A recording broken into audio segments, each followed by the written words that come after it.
I'm Jacob, 34, male, and my brother-in-law stole $6,200 that I had saved for our mother's medical care, then told me to consider it a redistribution. For a long time, my family operated on a set of unwritten rules, a current of favoritism that flowed steadfastly in one direction, toward my younger sister, Chloe. It wasn't a malicious force, not in the way you might think. It was softer, quieter, born from the simple fact that she was the baby of the family, the one who always seemed to need a little more help, a little more understanding. And I, being the older brother, was the responsible one, the steady one, the one who never needed anything. This dynamic became supercharged when Chloe married Mark. Mark was a human whirlwind of charm and half-baked ideas. He called himself an entrepreneur, but in the decade I'd known him, he'd never held a job for more than a year. His ventures were always grand and destined for failure. A gourmet hot dog stand that didn't account for food permits, a line of artisan phone cases made from reclaimed wood that warped in humidity, and a disastrous attempt at cryptocurrency day trading that he swore was the future. With each failure, it was never his fault. It was the economy, the market, a partner who let him down, or just plain bad luck. And my family, especially my father, David, bought into it. They saw Mark not as irresponsible, but as a dreamer who just needed one good break. Chloe would cry, her distress would trigger my parents' protective instincts, and another check would be written to help them get back on their feet. I, the forensic accountant who built a career on logic, facts, and the cold reality of numbers, could only watch in quiet frustration. I loved my sister, and I wanted her to be happy, but her happiness seemed to be built on a foundation of financial quicksand, with Mark cheerfully digging them deeper every day. I can pinpoint the exact moments this history of favoritism became impossible to ignore. The first major instance was about 5 years ago. I had just received a significant promotion at work, the culmination of years of late nights and painstaking effort. To celebrate, I wanted to take my parents on a real vacation, a cruise to Alaska, something my mother had always dreamed of. I planned everything, paid for the deposits, and presented it to them at their anniversary dinner. They were overjoyed. My mother cried happy tears. 2 weeks before the final payment was due, I got a frantic call from Chloe. Mark's latest venture, a subscription box for dog toys, had collapsed. His supplier demanded payment, and he was threatening to take Mark to small claims court. "We're going to lose everything, Jacob," she wailed into the phone. "The stress is making Mark sick. You don't understand what it's like." I told her I was sorry to hear that, but my finances were tied up in the trip for mom and dad. The next day, my father called me. His tone was gentle, but the request was a lead weight in my stomach. "Son," he said, "your mother and I were talking. That cruise looks wonderful, but it's a bit much. Maybe we could just do a weekend at the lake instead. Chloe and Mark are in a real bind. That money you saved, they could really use it." I was stunned. I tried to explain that this was a non-refundable deposit, that this was something I had worked hard for, a gift specifically for them. I know," he said soothingly. "But they're family, they're struggling, you're stable, you understand." I didn't understand, but caught between disappointing my parents and enabling my sister, I felt trapped. I canceled the cruise, lost the deposit, and loaned Mark $4,000. Chloe called me gushing with gratitude, promising they'd pay me back with the profits from Mark's next brilliant idea. The money, of course, never reappeared. The cruise was never mentioned again. A few weeks later, I saw pictures on social media of Mark and Chloe on a much-needed getaway in Florida, paid for, I had no doubt, with my canceled dream. The caption read, "Sometimes you just have to invest in yourself. Blessed." The second instance was even more personal. It was my 30th birthday. I'm not a big party person, but my parents insisted on hosting a family dinner. My only request was my mother's lasagna, a dish that was the taste of my childhood. The day of the party, I arrived to find the house in a low-grade panic. Chloe and Mark were there, looking distressed. Apparently, the transmission on their 7-year-old SUV had died that morning. The repair estimate was astronomical. The entire dinner, which was supposed to be for my birthday, became a round-table discussion on Mark's automotive woes. "The mechanic is trying to rip us off," Mark declared, shaking his head. "It's a conspiracy against the little guy." Chloe looked on the verge of tears. "We can't be a one-car family," she whispered. "How will I get to my part-time job? How will Mark get to his investor meetings?" My father, ever the solver of Chloe's problems, cleared his throat. "Jacob," he said, looking at me, "your car is in great shape. You work from home half the time anyway." I knew instantly where this was going. "Why don't you switch cars with them for a while, just until they can get theirs sorted out? You can use their SUV for your errands." The proposition was absurd. My car was a 3-year-old sedan I had bought brand new, my first major purchase after paying off my student loans. Theirs was a rattling heap that smelled faintly of spilled juice and broken dreams. I looked at my mother, hoping for an ally, but she just gave me a weak, pleading smile. The pressure in the room was immense. Saying no would have made me the villain of my own birthday party, so I handed over my keys. For a while turned into 8 months. I got my car back only after the SUV finally broke down for good, leaving me stranded on the side of the highway.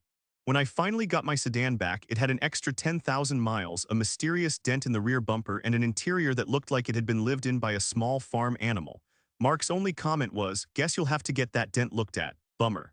There was no thank you, no apology.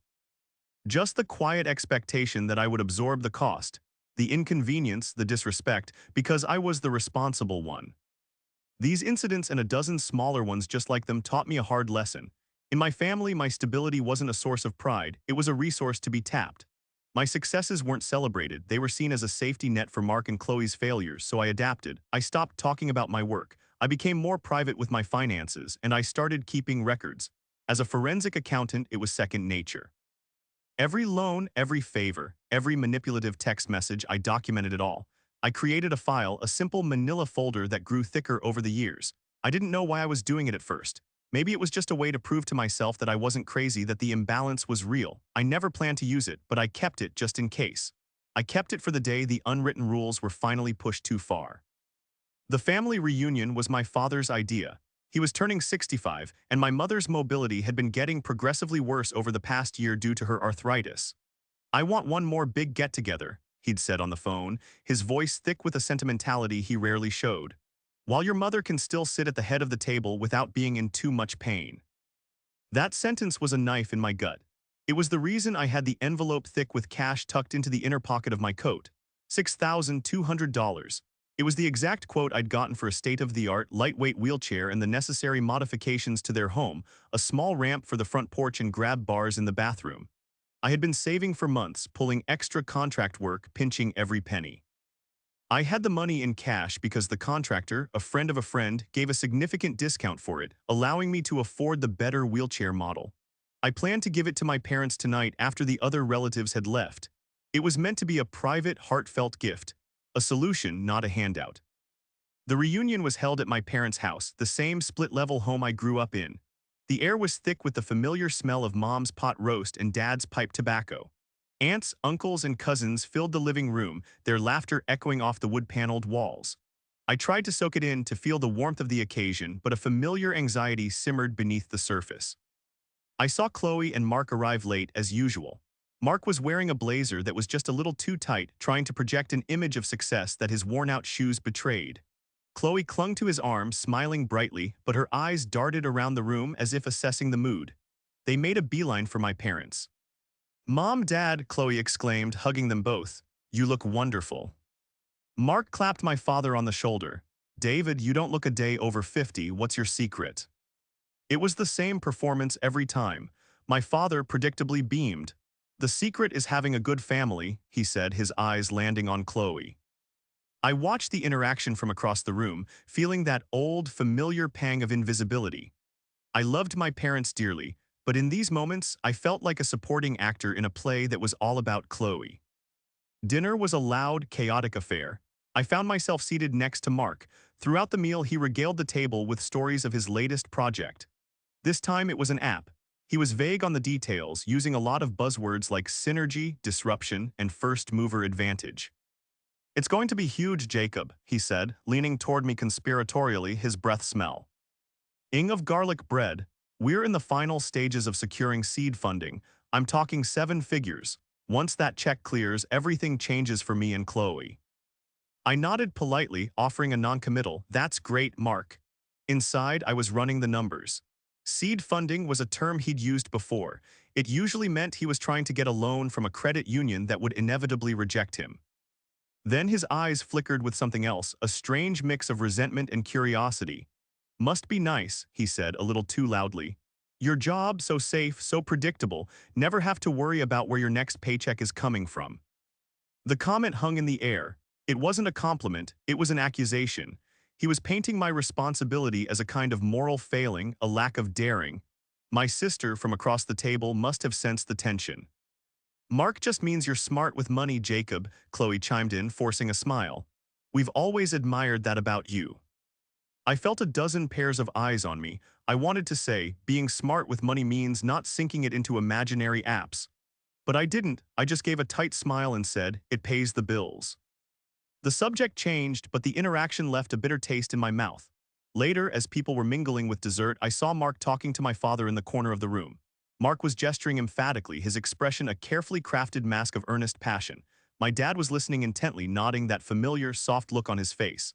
The look that said he believed every word. I knew with a sinking certainty that Mark was laying the groundwork for his next request for money. He was planting the seeds of another struggle, another unforeseen circumstance that only a cash infusion could solve. My focus shifted to my mother. She was sitting in her favorite armchair, a quilt over her lap. Her smile was genuine, but I could see the subtle wince every time she shifted her weight. I saw her struggle to stand up to greet a cousin, trying to hide the pain that shot through her joints. It solidified my resolve. The money in my coat wasn't just for a wheelchair, it was for her dignity. It was for her comfort. It was a tangible expression of my love, something that couldn't be twisted or misinterpreted. As the party began to wind down, guests started collecting their coats from the spare bedroom where they'd all been piled on the bed. I helped my aunt find her shawl and walked my uncle to his car. The crowd thinned until it was just me, my parents, and Chloe and Mark. This was the moment I'd been waiting for, the perfect, quiet time to present my gift. "I'll be right back," I said, smiling at my mother. "I have something for you and Dad." I walked to the spare bedroom, my heart feeling light for the first time all evening. The pile of coats was gone, leaving only mine, a dark wool jacket lying on the floral bedspread. I reached into the inner pocket, and my fingers met nothing but smooth lining. A cold wave washed over me, sharp and sudden. I patted the pocket again, my hand moving faster, more frantically. Nothing. I checked the other pocket, then the outer pockets. My heart began to thrum against my ribs, a frantic, panicked beat. The envelope was gone. My first thought was that it had fallen out. I dropped to my knees, my hands sweeping across the floral bedspread, then under the bed, my fingers brushing against dust bunnies and a long-forgotten slipper. My mind raced, trying to retrace my steps. Had I taken my coat off anywhere else? No, it had been in this room, on this bed, all evening. I stood up slowly, the blood draining from my face. The living room was just down the hall. I could hear the low murmur of conversation, my father's deep voice, Chloe's light laugh. The casual, domestic sound was suddenly sinister. One of them, it had to be one of them. The thought was ugly and immediate. No stranger had wandered into the house, it was just family. I walked back into the living room, trying to keep my expression neutral, but my insides were churning with a nauseating mix of dread and anger. My mother looked up at me, her face full of gentle expectation. "What is it, dear?" I couldn't bring myself to alarm her, not yet. "I seem to have misplaced something," I said, my voice sounding strained to my own ears. "I'm just going to check my car." Mark was lounging on the sofa, scrolling through his phone. He glanced up at me, a lazy, unconcerned look in his eyes. "Lose your keys, Jake?" he asked. The nickname grated on me. He was the only one who used it. "Something like that," I muttered, and headed for the front door. The night air was cold, a stark contrast to the stuffy heat of the house. I fumbled for my car keys, my hands shaking slightly. I unlocked the car and tore it apart. I checked the glove compartment, under the seats, in the trunk, nothing. Of course there was nothing, I knew it wasn't in the car, but I had to perform this ritual of disbelief, to exhaust every other possibility before I could face the one that was settling like a stone in my gut. As I stood by my car, the front door opened again. It was Mark. He leaned against the doorframe, silhouetted by the warm light from inside. He had a toothpick in his mouth, rolling it from one side to the other. "No luck, huh?" he said. His tone wasn't sympathetic, it was amused. I closed the car door and turned to face him directly. The pretense was over. "Mark, did you go into the spare bedroom tonight?" He feigned a look of deep thought. Let me think. Yeah, I think I did. Had to grab Chloe's coat." "Why?" "My coat was in there," I said, keeping my voice level. "There was an envelope in my coat pocket, a thick white envelope. It's gone." Mark's eyes didn't waver. He just stared at me, that toothpick dancing in the corner of his mouth. He didn't deny it. He didn't act surprised. He just watched me, a slow, knowing smirk beginning to spread across his face. It was the most infuriating expression I had ever seen, a look of smug, unearned superiority. And then he said the words that ignited every ounce of frustration I had suppressed for a decade. "Oh, that envelope," he said casually, as if remembering a trivial detail. "Yeah, I've got it, don't worry." Relief warred with fury inside me. "You've got it. What were you doing going through my pockets, Mark?" He pushed himself off the doorframe and took a step toward me, the smirk widening into a full-blown grin. He was enjoying this. Consider it a redistribution of wealth, Jake, he said, his voice dripping with condescension.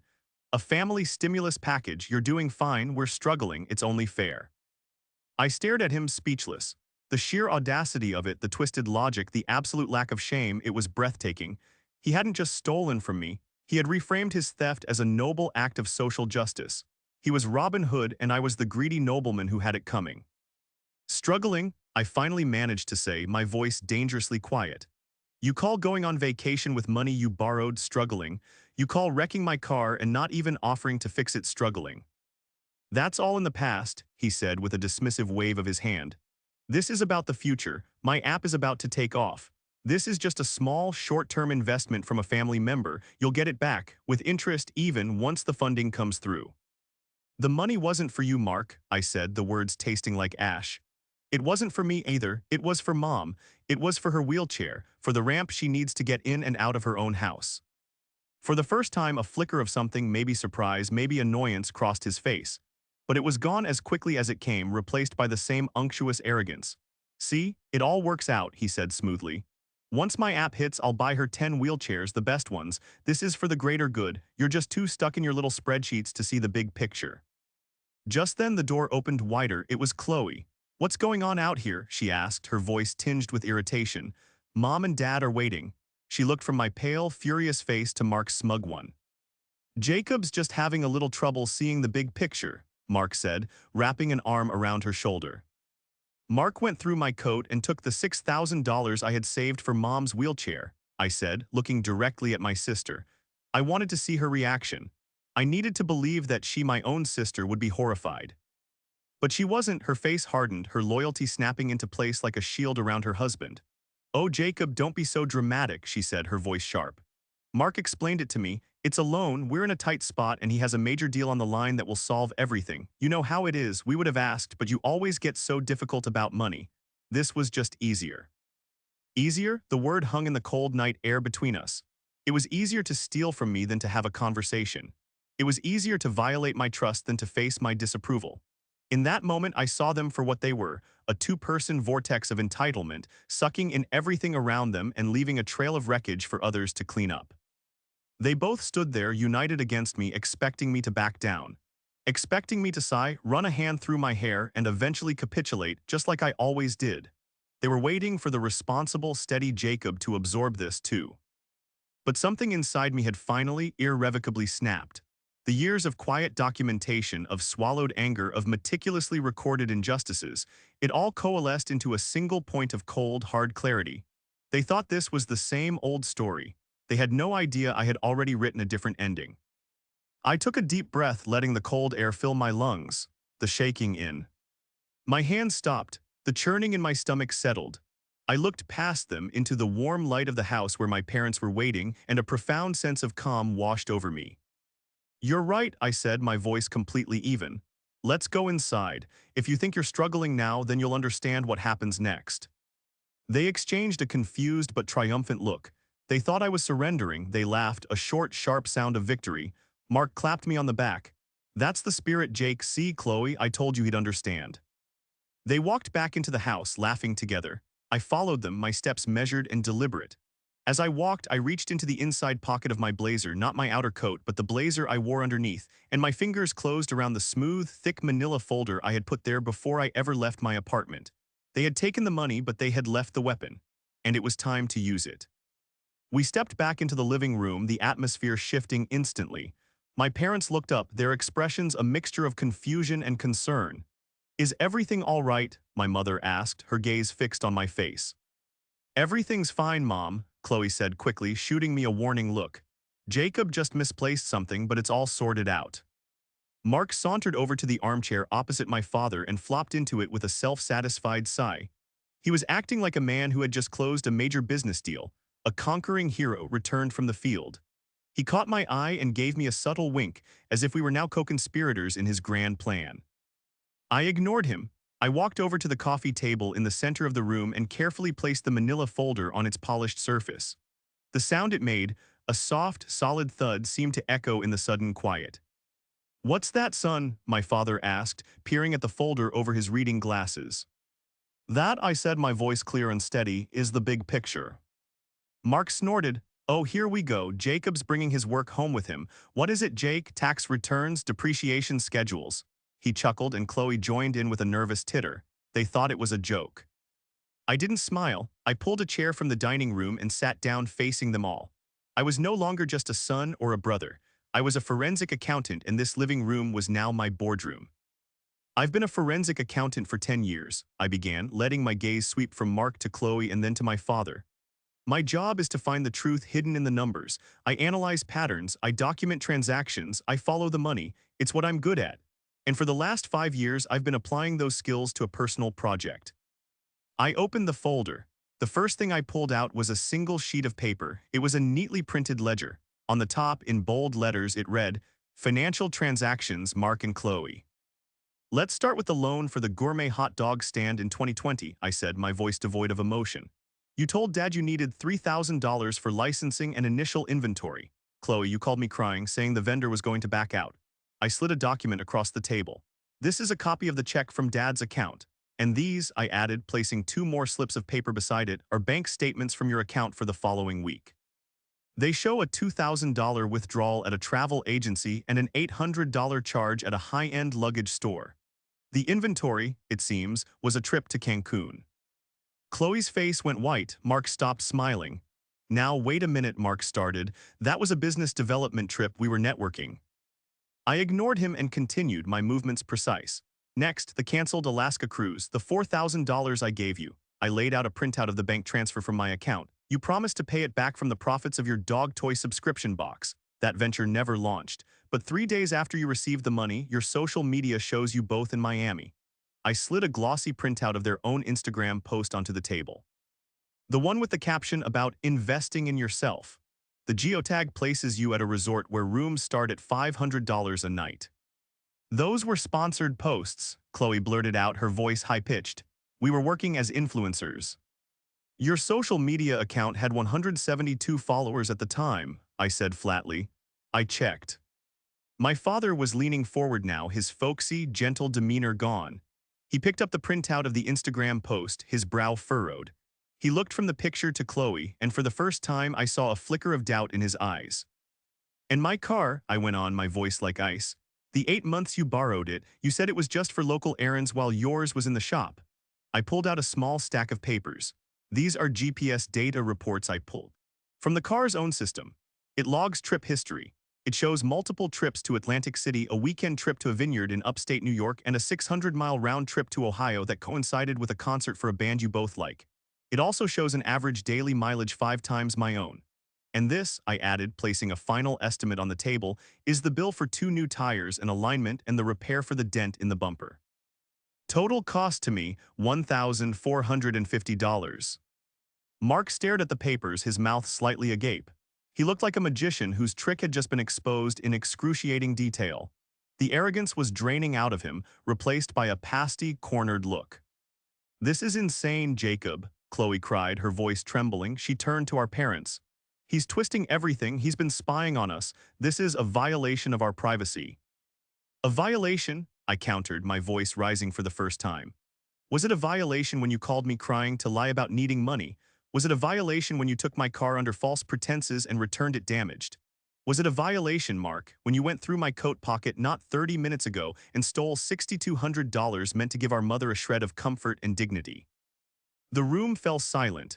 My mother had her hands clasped to her mouth, her eyes wide with a dawning horror. She wasn't just hearing about stolen money, she was hearing about the depth of the deception, the years of it. My father put the papers down on the table slowly. He looked at Mark, his expression unreadable. Mark, he said, his voice dangerously low, did you take the money from Jacob's coat? Mark swallowed hard. He glanced at Chloe, who was looking at the floor, refusing to meet anyone's eyes. He tried to muster up some of his old bluster. It was a misunderstanding, David, he stammered. A loan. I was going to tell him. I was going to pay it back. You told me it was a redistribution, I cut in. You told me it was only fair. You smirked while you said it. My father's gaze shifted back to me. He looked at the folder, then at my face. He saw the years of quiet hurt, of swallowed injustice, now laid bare on the coffee table in a stack of undeniable facts. The narrative he had believed for so long of the struggling dreamer and the stable, slightly uptight son was crumbling before his very eyes. Jacob, my father started, his voice thick with a new, unfamiliar emotion. It sounded like regret. But I wasn't finished. There was one more piece of evidence, the most important one, the one that would change the entire dynamic of our family forever. There's one more thing, I said, reaching back into the folder. One final transaction I think you should all be aware of.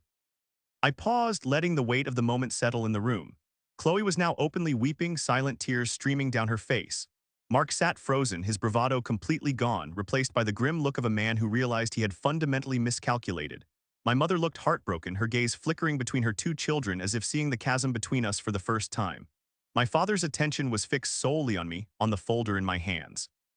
About 6 weeks ago, I began, my voice steady, Mark came to you, Dad. He told you he had one last chance to make it all work. He had a guaranteed investor for his app, but he needed to show good faith capital. He needed a significant amount of money to secure the deal. My father's eyes widened slightly. This was a conversation he thought was private. You were hesitant, I continued, looking directly at my father now. You told him you were tired of funding his failures. You told him that Mom's medical needs were becoming your priority. You were finally ready to say no.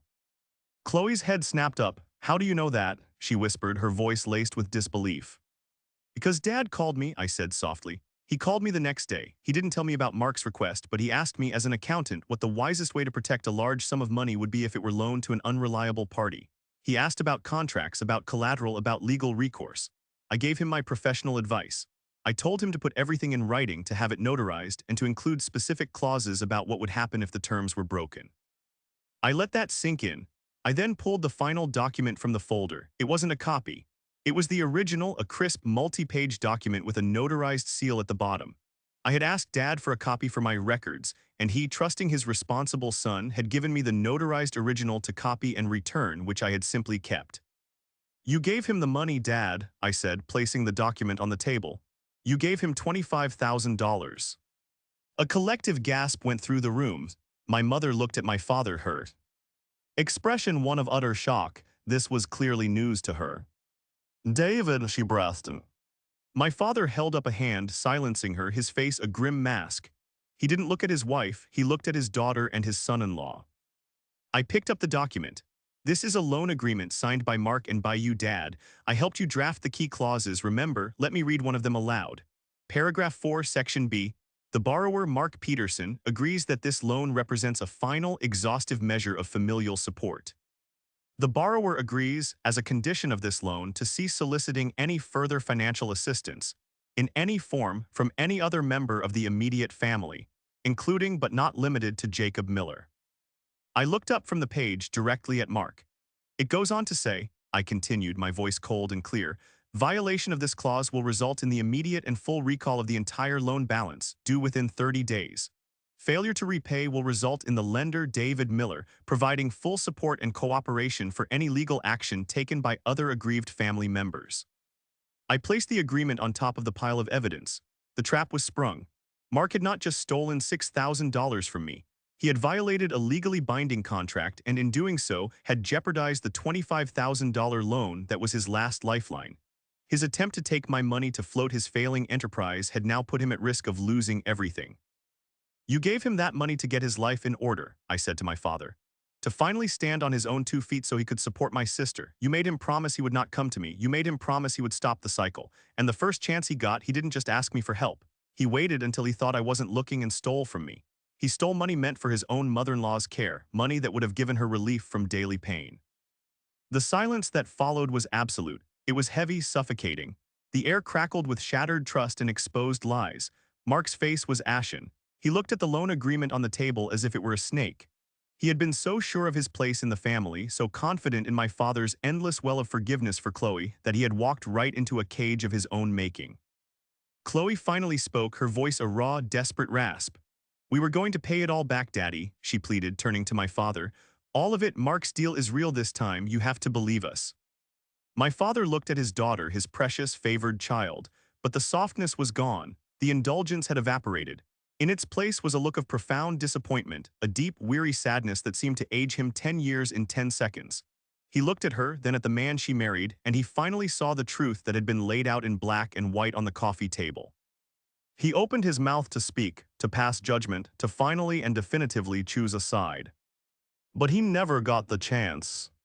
At that exact moment, the profound silence of the room was shattered by a sound that made us all jump. The front door, which had been closed, was thrust open with a deafening slam, crashing against the inside wall. The impact vibrated through the floorboards. Every head whipped toward the doorway. And standing there, framed by the dark night, breathing heavily as if he had run all the way, was the last person Mark and Chloe ever expected to see. Standing in the doorway, his large frame filling the space, was my father, David. The room descended into a state of surreal confusion. My mother gasped, "David, but you're right here." Everyone's head swiveled from the man in the doorway back to the man sitting in the armchair. The man in the armchair, the man I had been addressing as my father all evening, slowly began to smile. A thin, professional smile that didn't reach his eyes. "That's not your father," he said, his voice changing, losing its familiar, gentle cadence and becoming crisp and authoritative. He stood up, no longer the folksy 65-year-old patriarch, but a man who was clearly younger, fitter, and radiating an aura of official power. "I am, but my name is Robert Shaw. I'm a private investigator." The real David Miller, my actual father, stepped into the room, his face a thundercloud of rage. He was holding his phone in a white-knuckled grip. The sequence of events replayed in my head with lightning speed. The moment I had discovered the money was gone, I had done two things. First, I had gone outside to check my car, creating a diversion. During that time, I sent a single prearranged text message to Robert Shaw. "It's done, he took it." The second thing I did was call my real father. I had told him to come to the house immediately, but to wait outside around the corner until he heard from me or Robert. Robert, my secret weapon, had been hired 3 weeks ago. He was the most expensive and most important part of my plan. I had presented him to the family as my father for the evening, explaining that my real dad was feeling unwell but insisted the reunion go on. It was a lie, a massive one, but a necessary one. I needed an impartial, professional witness. I needed someone to observe the family dynamic, to see the performance, to be there when the theft occurred, without the emotional baggage of being family. "What is going on?" Chloe shrieked, her voice cracking with hysteria. "Who is this man?" My real father ignored her. His eyes, burning with a fury I had never seen before, were locked on Mark. "I got a call, Mark." My father's voice was a low growl. "From Jacob. He told me to come over. He said there was a family emergency. He said you had something that belonged to him. I thought, it's another one of your schemes. Another $500, another 1,000. But I never, in my darkest dreams, I never imagined this." He strode into the center of the room, his presence dominating everything. He wasn't the soft touch Mark and Chloe were used to. This was the man who had built a business from scratch, a man whose leniency with his daughter had always masked a core of steel. They had just never been on the receiving end of it, until now. Robert Shaw, the investigator, spoke up. "For the record," he said calmly, pulling a small digital recorder from his pocket and placing it next to my folder on the coffee table, "at approximately 8:42 p.m., Mr. Peterson," he nodded at Mark, "admitted to me, believing I was David Miller, that he had taken a cash-filled envelope from Mr. Jacob Miller's coat. He described it as a redistribution of wealth. His wife, Mrs. Chloe Peterson, subsequently confirmed her knowledge of the theft and described it as easier than asking for a loan." Every word was a nail in their coffin. The blood drained from Mark's face. He looked at Robert, then at my real father, his mind struggling to process the scale of the trap he had blundered into. He hadn't just confessed to his father-in-law. He had confessed to a licensed investigator with a recording of the entire conversation. "You hired a private eye," Chloe screamed at me, her face contorted with rage and betrayal. "You hired someone to impersonate our father. What is wrong with you?" "What is wrong with me?" I repeated, my voice finally breaking free of its calm shell. "I have spent my entire adult life watching you two manipulate, lie, and cheat your way through life, leaving a wake of debt and disappointment, and this family has enabled it every step of the way. I bought a new car, you wrecked it. I tried to do something nice for our parents, you stole it. I saved money to help our mother, the woman who gave birth to you, and you stole that too for a fantasy app that will never exist. So yes, I did what I had to do. I used my skills. I gathered evidence. I brought in a professional witness because I knew you would twist my words and paint me as the villain just like you always do." My father turned to Mark. "The money," he said, his voice dangerously quiet. "Where is it?" Mark, trembling, reached into his blazer pocket and pulled out the thick white envelope. He held it out, his hand shaking. My father snatched it from his grasp. He didn't give it to me, he held it up. This is what you are," he said to Mark, his voice filled with contempt. A common thief, you married my daughter, I welcomed you into my home, I gave you my trust, I gave you my money. I gave you $25,000 on the condition, on the promise that this behavior would stop, that you would not burden her brother again. He looked over at my mother who was crying into her hands. I did it for you, Mary, he said to her, his voice softening for a fraction of a second. I did it so Chloe would be secure, I thought I was helping.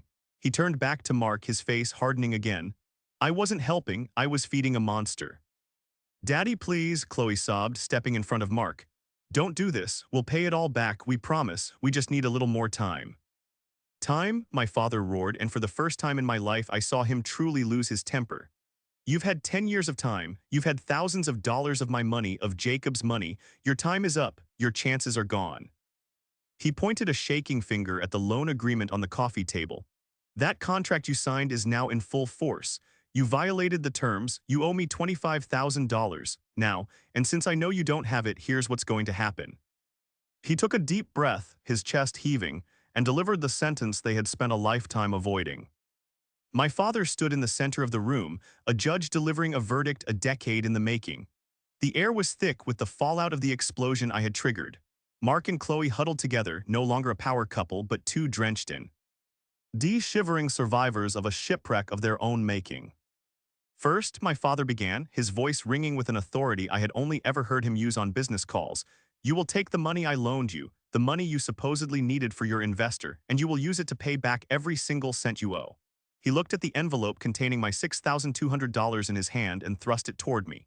This is yours, Jacob. I'm sorry you ever had to fight for it. I took the envelope. Its weight felt different now. It was no longer just money, it was vindication. My father turned back to Mark and Chloe. Second, you will go to the bank tomorrow morning and you will write Jacob a check for $4,000 for the vacation he never got to take us on.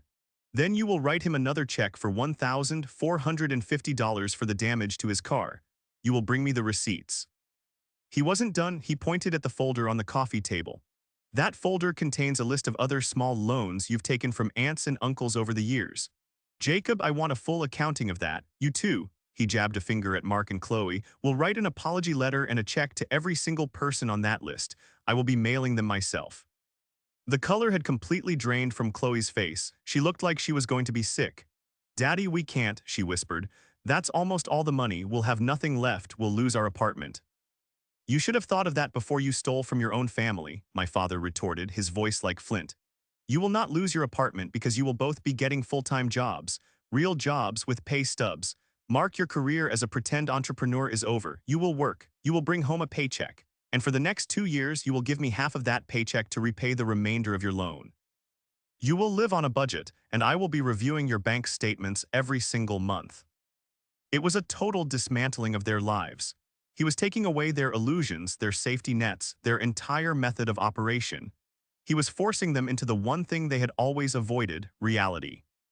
And finally, my father said, his voice dropping slightly, filled with a heavy sadness, until I see real, sustained change, until I see humility, responsibility, and genuine remorse, you are no longer welcome at family holidays.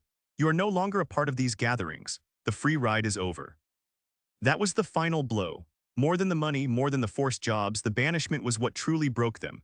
Chloe let out a gut-wrenching sob and collapsed onto the couch, her face in her hands. Mark just stood there, mute, his eyes blank with shock. The future he had built on charm and other people's money had just been foreclosed on. Robert Shaw, the investigator, quietly turned off his recorder. My work here is done, he said to me. I'll send you my final report and the invoice. He gave a slight nod to my father and let himself out, closing the door softly behind him. The slam of his arrival had been the beginning of the storm. His quiet departure signaled its end. The silence that remained was heavy and awkward. My father, his anger spent, looked exhausted. My mother had finally stopped crying and was now just staring into the middle distance, looking at the wreckage of her family. There was nothing left to say. Mark, in a daze, helped a still sobbing Chloe to her feet. They didn't look at me. They couldn't. They gathered their things and walked out the door, not with a bang, but with the quiet, defeated shuffle of disgraced exiles. When they were gone, my father sank into his armchair, the one the investigator had occupied, and buried his face in his hands. I am so sorry, Jacob, he said, his voice muffled. I was blind. I wanted to believe she was happy, that he was just a dreamer. I didn't want to see what was right in front of me. I let my love for her make me unfair to you. I walked over and sat on the coffee table in front of him. "I know, Dad," I said, and I did. I understood his motivation, even if I had suffered from its consequences. He looked up at me, his eyes red-rimmed.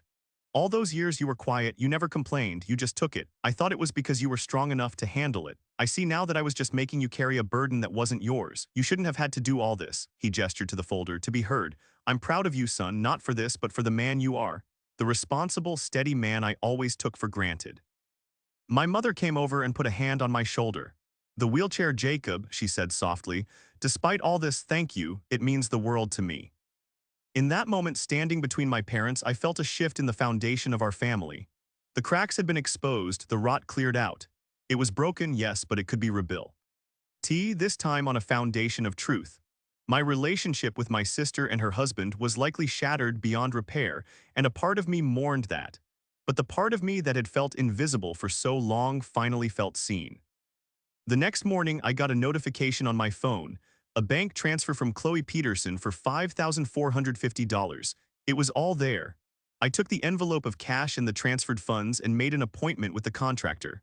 The work on my parents' house began the following week. I don't know what the future holds for Mark and Chloe. I hear through my parents that they are both working, that my father is holding them to every single one of his terms. Maybe one day they will understand the damage they did, maybe not, but that is their story to write now. Mine is one of peace. It's the peace of a balanced ledger, the peace of a quiet evening knowing that the truth, no matter how painful, has been served. I no longer feel like the family safety net. I feel like myself, Jacob, a forensic accountant, a son who loves his parents, and a man who finally found a way to make the numbers add up in his own life. To the audience. So what do you think? Was I right to go to such extreme lengths to expose the truth, even if it meant blowing up my family? I felt like I had no other choice, that years of being silenced had led me to that single, dramatic moment. Sometimes, when people refuse to listen to reason, you have to present them with evidence so cold and hard they can't ignore it. Have you ever been in a situation where you had to choose between keeping the peace and fighting for the truth? Let me know your thoughts in the comments below.